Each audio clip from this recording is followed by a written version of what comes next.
Welcome to the only daily podcast focusing on compliance news of the day. Each morning, start your day with a cup of coffee and Tom Fox, the voice of compliance, to hear about 4 of the top compliance, corruption, or leadership stories you will need to start your day. The Daily Compliance News is a production of the Compliance Podcast Network. First, a word from this month's sponsor, Ethico.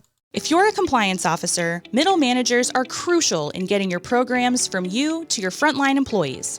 But how do we activate those managers and get them on our side? Ethico's new Middle Manager Toolkit equips you with the skills needed to empower your managers, to promote a culture where ethical behavior thrives and employees feel empowered to speak up. Learn how to turn frontline managers into ethical leaders with our new white paper, Empowering Middle Managers as Ethics Champions. And did I mention you can get the whole toolkit for free? Head to ethico.com to download the full toolkit today. Also, if you are looking for something new and different for the upcoming Compliance Week celebration in November, check out The Compliance Kids.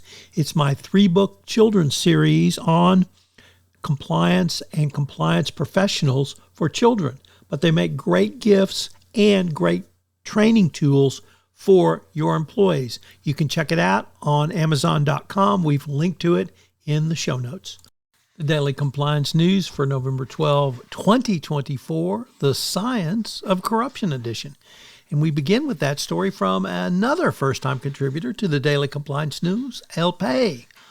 And in an article entitled, What Science Reveals About Our Tendency Towards Corruption, it found that a year-long experiment conducted at the self-service checkouts of supermarket chains Moderna and Ferrara in Italy to test if there was a link between corruption and how honest customers were with their shopping, found that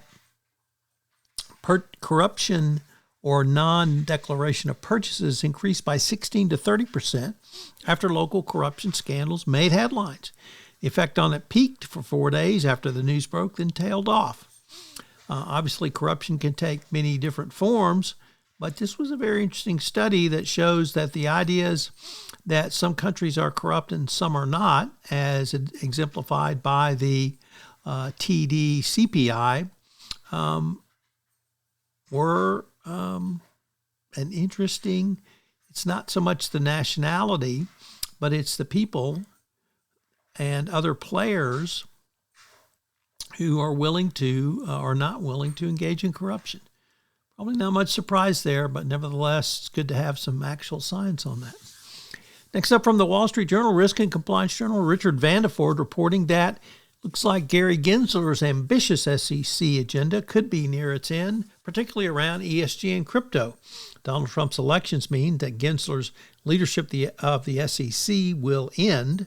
Whether that's before January 6th or January 20th, I should say, or thereafter, is still an open question. But you can kiss goodbye to the SEC proactively regulating either of those two arenas. Next up from Reuters, FinCEN is creating regulations that are designed to combat corruption, of course, but they're impacting or allegedly impacting the real estate industry. Now, it's hard to tell if there's real impact because, of course, all the real estate industry does is whine, moan, and complain.